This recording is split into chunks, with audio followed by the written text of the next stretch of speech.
Bonjour et bienvenue au podcast minier. C'est ici que vous allez découvrir les acteurs de l'industrie minière, mais aussi les enjeux et les défis auxquels ils font face quotidiennement. Ce qu'on va découvrir à travers les épisodes, c'est vraiment des hommes et des femmes qui sont passionnés par leur industrie. Je serai votre hôte, Manon Rouillé, fondatrice de Rouillé Stratégie Marketing. J'accueille Alain Poirier, directeur de projet à l'Association de l'exploration minière du Québec. Alors, bienvenue au podcast, Alain. Bonjour, Mme Rouillé. Alors, Alain, j'aimerais, avant de débuter, à parler de la certification Écologo, le pourquoi du podcast d'aujourd'hui. J'aimerais que tu nous expliques ton parcours professionnel, qu'on apprenne à te connaître un peu plus, Alain. Premièrement, très jeune, mon père avait une entreprise de machinerie lourde et j'ai commencé à travailler très jeune pour lui de fil en aiguille, ça s'est développé. Après ça, je suis allé travailler dans les services financiers. J'ai été impliqué au niveau de la Chambre de sécurité financière. J'ai siégé au bureau des services financiers, qui est l'ancêtre de l'Autorité des marchés financiers d'aujourd'hui. Et il y a 8-9 ans, j'ai joint l'association à titre de directeur de projet. Donc, on a différents types de projets. On va parler de certification, mais on a bien d'autres projets qu'on a développés, dont une étude socio-économique du secteur de l'exploration minière. Ça s'était jamais réalisé avant aujourd'hui, donc on en est bien fiers. On en a déjà parlé, toi et moi, mais j'aimerais ça qu'on en parle pour les auditeurs du podcast. Mais on sait que la certification est née dans un contexte difficile dans l'industrie minière. Est-ce que tu pourrais nous amener dans ce contexte-là? En fait, au début des années 2010, il y a eu 4 projets de loi différents visant à modifier la loi sur les mines avant que les modifications aient lieu en décembre 2013. À l'époque, pour des bonnes et des mauvaises raisons, l'industrie forestière était au cœur des débats au niveau de l'environnement, l'acceptabilité sociale. Il y avait des projets plus critiqués que d'autres. On était aussi à la fin d'un cycle minier haussier assez important. Il y avait beaucoup d'investissements, donc ça bougeait beaucoup. Et il y avait des éléments de la loi sur les mines qui étaient souvent repris. On entendait des choses comme c'est le Far West, des choses comme ça. Mm-hmm. Et notre réflexion portait sur OK, mais nous, on sait que nos entreprises travaillent bien. La plupart de nos entreprises travaillent bien, mais on sait que d'autres pourraient s'améliorer. Donc, on a une réflexion sur quel outil on pourrait mettre en place ou réfléchir à qu'est-ce qui pourrait être fait pour, démontrer ce que nos entreprises font, mais en même temps, améliorer leurs pratiques. Et ce qu'on souhaitait aussi, c'est que c'était de communiquer ces pratiques-là. Donc, les meilleures pratiques des uns deviennent les meilleures pratiques des autres. C'était un des objectifs. On s'est mis à réfléchir à ça longuement. Finalement, on s'est dit, peut-être qu'une certification, une norme, serait un élément intéressant qui pourrait venir aider nos entreprises. On a eu des échanges avec le groupe MISA et la chaire d'entrepreneuriat minier UQAM sur la possibilité. En fait, on voulait valider est-ce que ça existe? Est-ce que c'est pertinent? Et si ça n'existe pas, qu'est-ce qui peut être fait? Donc, il y a eu des recherches qui ont été effectuées au niveau de l'université pour démontrer qu'il y avait un besoin. Il n'y a rien qui existait dans le secteur minier. Au niveau de l'exploration, il y a des normes au niveau de l'exploration pétrolière qui existent dans le monde, mais pas précisément dans le secteur minier. Donc, l'UQAT a poursuivi son travail, ont créé un comité de normalisation avec des participantes équilibrées. Et ils ont fait des consultations publiques, ils ont eu beaucoup de commentaires, des demandes, puis tout ça. Ils ont travaillé fort pour atterrir en 2016 avec un document normatif qui, en fait, contient les éléments de la certification, donc une centaine d'indicateurs. Ça, c'était comme la première étape, mais durant ce processus, on s'est questionné mais qu'est-ce qu'on fait après? L'association, nous, notre business, c'est de défendre les intérêts de nos membres, de rencontrer les participantes, le gouvernement, tout ça. C'est pas de gérer une norme. On voulait pas avoir une certification maison qu'on aurait dû nous-mêmes gérer. Et on trouvait que l'idée d'avoir un tiers indépendant qui pourrait gérer cette certification-là serait le meilleur outil. Ça donnerait de la crédibilité, mais encore là, sur l'amélioration des pratiques, ça forcerait les entreprises à s'améliorer probablement plus rapidement. Et on a eu des échanges avec différents diffuseurs potentiels. Et au début de l'année, on s'est entendu avec UL, c'est UL Canada, qui est une des grandes firmes à travers le monde. Ils sont dans plus d'une centaine de pays, ils ont 14 000 employés, ils ont 3 000 normes, et il y en a plus de 75 qui touchent le développement durable et l'environnement. Ça, c'est le programme Écologo. Donc, c'est une particularité dans le programme de UL. Ce qu'ils ont fait, ils ont accepté de relever le défi. Ils ont pris le document, ils ont développé, ils ont fait la consultation publique. Après ça, ils l'ont développé de façon à ce qu'il soit auditable et tout ça. Ils ont formé les auditeurs. Et finalement, cette semaine, la première entreprise a réussi à passer à travers le parcours, incluant les audits terrain. Donc, ce qui est le plus bénéfique de ce choix-là, c'est justement que UL va prendre la certification sous son aile, va la développer. Un de leurs enjeux pour eux, c'est que si une norme développe une certification dans une juridiction, ben ils veulent le faire pour l'ensemble de la planète. Donc, on sait que le Canada est un des plus grands marchés, suivi par l'Australie. Et que UL, leur visée, c'est de l'étendre dans l'ensemble des juridictions. Donc, on commence au Québec parce qu'on teste l'ensemble des processus et des procédures et s'assurer que ça fonctionne et roder. Et après ça, ben ça va promettre le marché canadien dans les prochains mois, années. Et après ça, peut-être UL va pouvoir s'attaquer là au niveau des autres entreprises, des autres juridictions. On parlait tantôt que la certification est née dans une période peut-être un peu plus sombre de l'industrie, puis il y a eu beaucoup d'impacts négatifs qui ont ressorti, dont l'effet Avatar. Quand on parle de l'effet Avatar, on parle réellement du film là, Avatar, que le scénario, rappelons-nous, c'était les méchants industriels contre les Autochtones. Fait que ma question a 2 volets, Alain. Comment la certification est perçue auprès des communautés, autant autochtones que locales? Et est-ce que la certification est une solution pour arrimer la communauté et le secteur minier?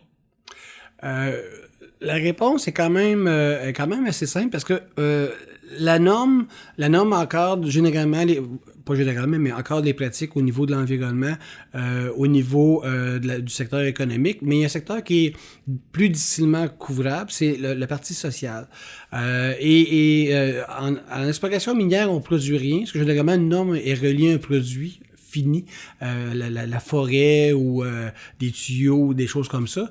Là, c'est un nouveau défi pour l'ensemble des gens, c'est l'élément social. L'élément social, évidemment, touche les communautés, incluant les communautés autochtones. Donc, les gens, qui soient des communautés autochtones ou des municipalités, exemple, voient d'un très bon œil l'arrivée de ça. Parce que ça donne un peu, excusez l'expression, mais un guideline aux entreprises de est-ce que tu es allé cogner à la porte de est-ce qu'il y avait des préoccupations, de quelle façon t'as adressé les préoccupations, c'était quoi les solutions proposées, et s'il n'y avait pas de solution, pourquoi il n'y avait pas de solution proposée. Et on pense que les entreprises, à partir du début de leur processus, à partir de l'acquisition des claims et des travaux qu'ils vont commencer à faire, automatiquement, ils vont créer un lien.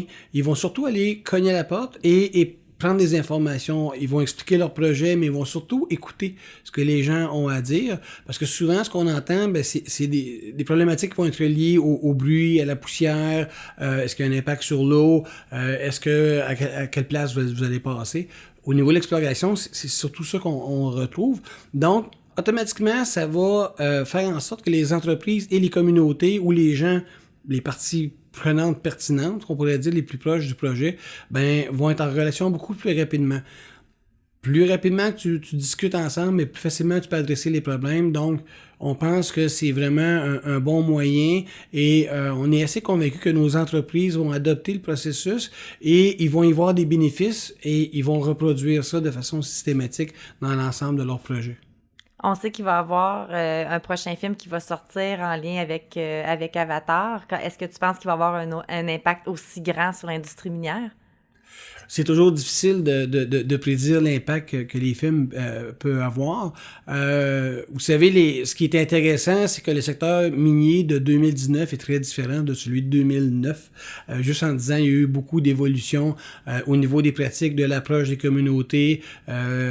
Si on remonte dans le temps, il y a 20-25 ans, les investisseurs ne discutaient pas de communauté, ne discutaient à peu près pas ils parlaient de géologie, de rendement et ces choses-là. Et aujourd'hui, on le voit de plus en plus, les entreprises ou les fonds, même les fonds institutionnels posent des questions par rapport à ça. D'ailleurs, dans le projet de la norme, la certification, excusez, les fonds institutionnels québécois ont été présents avec nous parce qu'ils croient au projet, ils voient un avantage pour les entreprises. Ça va pas nécessairement faciliter leur travail, mais ça va aussi leur donner plus d'informations sur le type de relations que les entreprises entretiennent et est-ce qu'ils respectent les règles ou pas, et toutes ces choses-là. Donc, ça va être plus facile au niveau des investisseurs et on sait que c'est un secteur qui a pas de revenus, donc on compte que sur les investisseurs pour pouvoir développer les projets. Ce qui m'amène à ma prochaine question. Sachant que l'investisseur a changé, que l'industrie est perçue comme étant, on veut pas, là, vieillissante, quel aura l'impact de la certification sur nos nouveaux investisseurs?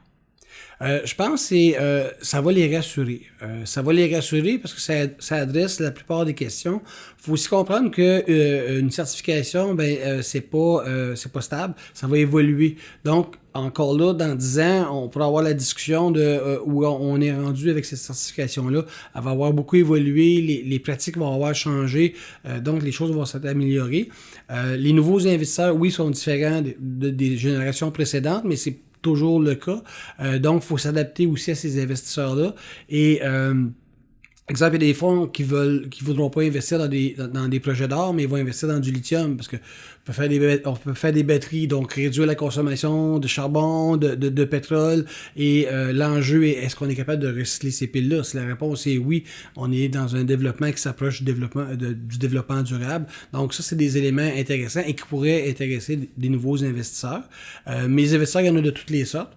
Mais encore là, il faut que les entreprises développent de bons projets, qui soit fait de la bonne façon, selon les règles de l'art, respectueuses de l'environnement et des communautés qui l'entourent. Et ça, je pense que c'est la clé là, au niveau des investisseurs. C'est certain que j'allais en parler et tu dois t'en douter que ça s'en vient. Forage Rouillé est la première entreprise à passer toutes les étapes et à être officiellement certifiée Écologo. On fait le processus depuis 2013. Ils sont parmi vos projets pilotes. Peux-tu me parler de ce projet, mais aussi comment est-ce que la EMQ a accompagné l'entreprise? Quand on a réfléchi, on voulait que les entreprises puissent faire partie du projet parce que faut comprendre aussi comment il fonctionne. Donc, on avait 2 entreprises de services et 2 entreprises d'exploration et qui sont tous différentes, qui travaillent dans des secteurs différents et ont des activités différentes. Donc, ça donnait un plus large spectre. Forage Rouillé était un de ceux-là. Donc, ce qui a aidé, c'est qu'ils ont suivi le processus, ils ont participé aux consultations, etc., etc. Ils étaient, on peut dire, mieux préparés par rapport à la certification, mais ils ont quand même dû générer des efforts pour pouvoir réussir à aller là. Et je pense que dans le cas de l'entreprise, c'est une belle signature qu'ils ont acquise. C'est un beau trademark, l'expression anglaise, et que ça va leur servir dans le développement là, futur de leurs activités. Mais pour nous, c'est qu'ils ont été un peu des cobayes. Ils ont travaillé fort, mais on a travaillé beaucoup avec eux. Ce qu'on souhaite faire à l'association, UL gère la norme, nous, on veut accompagner nos membres. Donc, on souhaite, on développe un programme d'accompagnement, des outils, on développe une plateforme web qui vont permettre aux entreprises de mieux gérer les éléments de la norme et de savoir qui fait quoi et quand. Donc, on veut les accompagner parce qu'on sait que pour les entreprises qui en ont jamais fait, ça peut être un peu ardu. Et que ce programme d'accompagnement-là va favoriser la réussite des entreprises. Et encore là, les premières entreprises qui ont débuté dans le processus ont été un peu des cobayes une deuxième fois pour qu'on puisse tester les outils avec eux et tout ça. Et on pense que c'est aussi une procédure qui est exportable, qui pourrait servir dans d'autres juridictions. Et l'objectif est toujours le même, c'est pas de remplacer l'entreprise, les certificateurs et tout ça, mais c'est vraiment de faciliter la vie des entreprises et de s'assurer qu'ils, dans la gestion de la certification, ils puissent être préparés le plus rapidement possible à des coûts les plus raisonnables possibles et automatiquement, ça va augmenter leur efficacité. On croit aussi que l'application de la norme pour les entreprises va devenir un plus-value pour eux et ça va être vendeur auprès des investisseurs, mais aussi à l'ensemble des communautés et que rapidement, les entreprises vont y voir pas une dépense, mais un investissement. Et ça, je pense, ça va être le bout qui va être très intéressant. Alain, tu es un homme passionné, puis j'aimerais savoir qu'est-ce qui te passionne de l'industrie minière? Pourquoi tu travailles dans cette industrie-là? Ben, c'est très drôle parce que je suis arrivé dans l'industrie minière par erreur ou par défaut, si on pourrait dire. J'ai trouvé que c'était une belle gang de fous.